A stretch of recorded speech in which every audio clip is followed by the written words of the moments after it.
బలం మయా దత్తం మనస్సులో ఉండేటువంటి సంకల్పాన్ని మళ్ళీ వినాయక చవితి వరకు కూడా అన్ని కార్యక్రమాలు దిగ్విజయంగా చేసి మళ్ళీ వినాయక వరసిద్ధి ఉత్సవానికి జరిపే శక్తిని ఇవ్వాలని నమస్కారం చేసుకోండి. సర్వసిద్ధి మే దేవి సిద్ధిం మే దేవి చెప్పండి.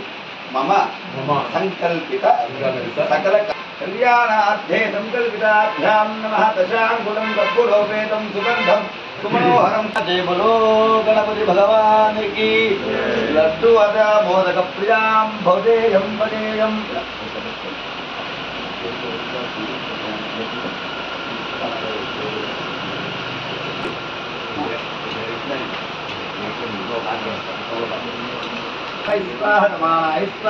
ब्रह्मणे स्वाहा पायसान्नाः तद्दोष समेताः मुंड्राड समेताः महालड्वा समेताः कदलीफल नारिकेल महानैवेद्यं समर्पयामि. राजराम सत्यम ओम तत्पुरो नमः. त्वं तथा पापोज्योतिर्सोमृतं ब्रह्ममूर्भवत्वरो. महागणाधिपतये नमः.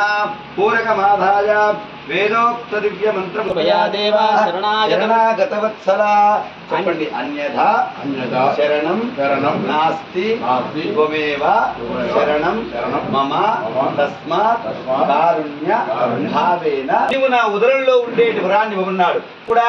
తన తపస్సు శక్తి చేత మరి పరమేశ్వరుడికి ఇచ్చిన మాట ప్రకారం గజాసుని యొక్క ఉదరంలోకి తెచ్చుకుని వెళ్ళిపోయారు. ఆ తర్వాత పార్వతీదేవి చాలా ఓపిక సమస్తమైనటువంటి ధ్యానశీలి. ఆ అమ్మవారు పరమేశ్వరుని జాడలేక అనేక త్రోవలు వెతుకుతూ శ్రీ మహావిష్ణువును చేరుకోగానే అప్పుడు ఇక్కడ గజాసుని రాక్షసుని ఉదరంలో ఉన్న సంగతిని గుర్తించినటువంటి ఆ విష్ణు బ్రహ్మదేవుడు ఇద్దరూ కూడా నంది భృంగి వేషధారణతో ఈ గజాసుడి దగ్గరికి వెళ్ళారు. ఆ రాక్షసుని దగ్గర అనేకమైన నాట్యము ఉన్నది. భృంగి వేషంలో ఉన్నది విష్ణు బ్రహ్మ అని గుర్తించలేక ఆ యొక్క గజాసుడు ఏం వరం కావాలో కోరుకోమన్నాడు. అనగానే నీ యొక్క ఉదరంలో ఉన్న పరమేశ్వరుని మాకు ప్రసన్నం చేయమన్నారు. మరి ఇచ్చిన మాట ప్రకారం ఆ రాక్షసుడు కూడా